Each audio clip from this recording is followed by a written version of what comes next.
তোমাকে 6 মাস সময় দেওয়া হলো, একটা এআই বিজনেস করতে হবে, তুমি একাই শুধু এমপ্লয়ি আর কেউ নাই। সো আমি কোনো তোমাকে 6 মাস সময় দেওয়া হলো এবং একটা এআই বিজনেস করতে হবে, মানে এআই মানে তুমি এখন এগুলা কিচ্ছু হবে না, এটা সম্পূর্ণ তুমি একাই শুধু এমপ্লয়ি আর কেউ নাই।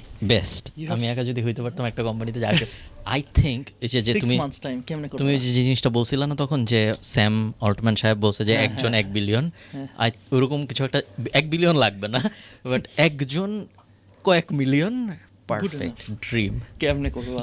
জানি না, বাট ড্রিম এরকম যদি করা সম্ভব হয়। সো আমি কোনো সার্ভিস বিজনেসের দিকেই যাব। আমি কিছু মডেল আমি দেখছি ইন্টারন্যাশনালি কাজ করতেছে, আমি সেম মডেলগুলো আবার করার ট্রাই করব। সো ফর এক্সাম্পল আমি কিছু অটোমেশনের কাজকর্ম শিখব। অটোমেশনের কাজকর্ম শেখা বলতে আমি মূলত বোঝাচ্ছি একটা কোম্পানিতে কীভাবে এআই বসায় এফিসিয়েন্সি বাড়ানো যায় সেটা আমি শিখব। সো এফিসিয়েন্সি বাড়ানোর বাংলা হইল গিয়ে একটু আগে আমরা যেটা বলছি ওইটাই, যে ওই কোম্পানি একটা কাজ এখন করে আমি ওটা আরও কম সময়ে করার উপায় বের করব অথবা কম খরচে করার উপায় বের করব।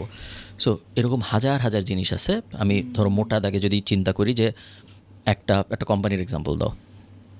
Agency, marketing agency. Okay, so একটা মার্কেটিং, অন্য কিছু বলতা? না হ্যাঁ, আমি একটা রিয়েল কেস একটা জনকে চিনি, তো ওটা ওর বলতে একটা নিয়েছিলাম। ক্লায়েন্টের একটা ইয়াদ দিবে, দিয়ে বলবে যে এটা ফারানের কাছ থেকে ফ্রি পাই যায়। হ্যাঁ, বলতে পারো, কোনো সমস্যা নেই। না মনে করো একটা কোম্পানি, সে হচ্ছে ইন্স্যুরেন্স বিক্রি করে, ওকে, আমার ঠিক ক্লায়েন্ট আছে, না। হ্যাঁ, ওকে, ঠিক আছে। সো একটা কোম্পানি সে ইন্স্যুরেন্স বিক্রি করে। সো আমি এখন চিন্তা করতাম যে এই কোম্পানির এফিসিয়েন্সি বাড়ানোর সুযোগ কোন কোন জায়গায়। তো একটা জায়গা হলো ইন্স্যুরেন্সের। সো ইন্স্যুরেন্সের অনেক ধরনের বিষয় হতে পারে। আমি কয়েকটা বড় বড় প্রবলেম বলি তোমাদের, যে ইন্স্যুরেন্সের রিনিউয়াল রেট একটা বড় ব্যাপার, যে মানুষ পরের বছর টাকা দিচ্ছে নাকি রিনিউ করার জন্য, এটা একটা প্রবলেম হতে পারে। যে প্রবলেমের পিছনে ওই কোম্পানি অনেক সময় ব্যয় করতে রাজি থাকবে, কারণ রিনিউয়াল ইম্পর্ট্যান্ট একটা জিনিস ওদের জন্য। আরেকটা জিনিস হতে পারে যে ক্লেইমের জন্য মানুষ যখন ফোন দেয় তখন সেই মানুষের ক্লেইমটা সুন্দর মতো বুঝে তারপরে তার ওই ক্লেইমটা দেওয়া উচিত নাকি উচিত না এটা নিশ্চিত করা। আরও বেসিক লেভেলে আমি আসতে পারি শুরুর দিকে, যখন মানুষ ওই ইন্স্যুরেন্সটা কেনার ডিসিশনটা নিতে যায় তখন সে যেই কোয়েশ্চেনগুলোর মুখোমুখি হয়, এই কোয়েশ্চেনগুলোর অ্যান্সারে কোনোভাবে এআই বসানো সম্ভব নাকি। সো তাকে আমি কোনো একটা এমন প্রসেসের মধ্যে দিয়ে নিয়ে যেতে পারি নাকি এআই ব্যবহার করে, যে তার 99% কোয়েশ্চেন্স ওখানে উত্তর হয়ে যাবে।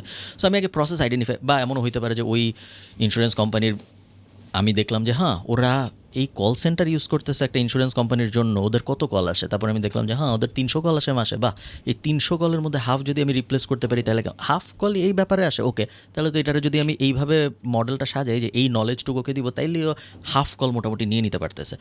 বা এমনও হইতে পারে যে ওই ইন্স্যুরেন্স কোম্পানির একটা ইমেল অ্যাড্রেস আছে support@insurance.com, আমি চাই ওখানে যখনই একটা ইমেল আসবে সাথে সাথে 10 সেকেন্ডের মধ্যে আমি ওনার একটা রিপ্লাই দিব যে আপনার এই জিনিস আমি এই করতেছি, যেটা ধরো টিকিটে করে, ধরো জেনডেস্ক দিয়ে সে এখন করতেছে ওরকম।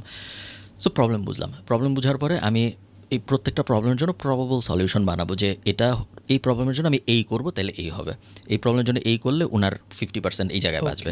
সব কটা সলিউশন আমি বানাইলাম।